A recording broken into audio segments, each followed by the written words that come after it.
this chapter 2 of RBI, establishment and incorporation of RBI.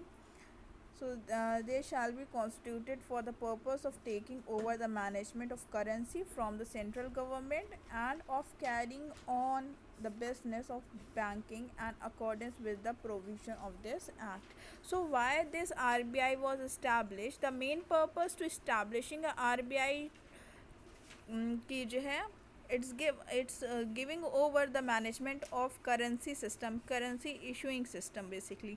तो इसमें इसलिए इनको दिया गया, RBI इस्टेब्लिश करा गया था ताकि ये जो नोट इशू का जो प्रॉब्लम उठ रहा है ये RBI से Ma'am, your voice is not clear. Okay there must be some network issue. हाँ अभी आ रही है. Yes, ma'am. ओके हाँ तो ये इसलिए RBI इस्टेब्लिश हुआ था तो मोनोपोली दी जाए उसको. नोट इशू की जो मोनोपोली थी वो सेंट्रल गवर्नमेंट से उठ कर के RBI के पास आ गई. ठीक है, और कोई भी अदर बैंक इसमें इन्वॉल्व नहीं होना था. प्रोविज़न जैसा एक्ट बनाया गया था उस प्रोविज़न के अकॉर्डिंग खाली अब किसके पास मोनोपोली थी? नोट इशू की RBI के पास. ठीक है, तो मेन पर्पस जो आप कह सकते हैं कि नोट इशू की मोनोपोली के लिए ये RBI इस्टेब्लिश हुआ. Then the bank shall be body corporate by the name of the Reserve Bank of India, having a perpetual succession and common seal, and shall be the said name sue and to be sued.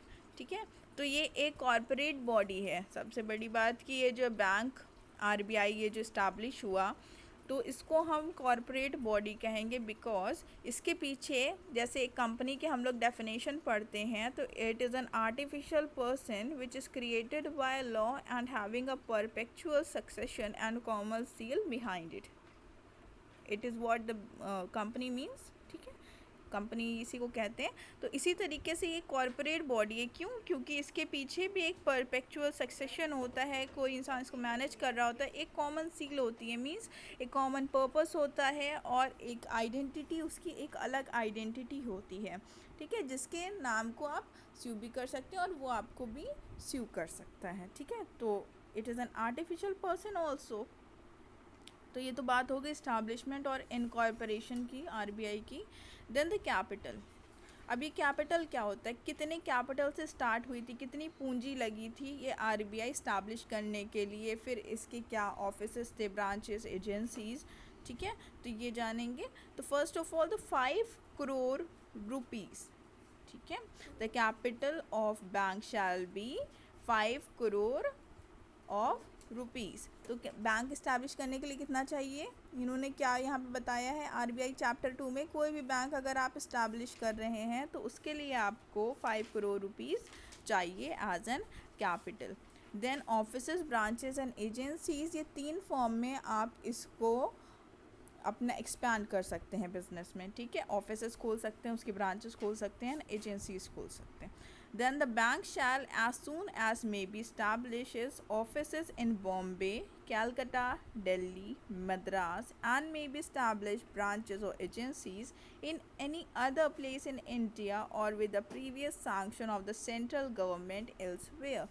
ठीक है, central government की sanction चाहिए before establishing agencies और branches in these main metropolitan cities. ठीक है, which is Bombay, Calcutta, Delhi और मद्रास. ठीक है, इन सब जगहों पे अगर आप ब्रांचेस खोल रहे हैं तो सैंक्शन चाहिए. इसके अलावा भी अगर आप किसी बिग सिटी में अपनी ब्रांच खोल रहे हैं तो उसके लिए आपको प्रीवियस सैंक्शन चाहिए. किससे? From the central government.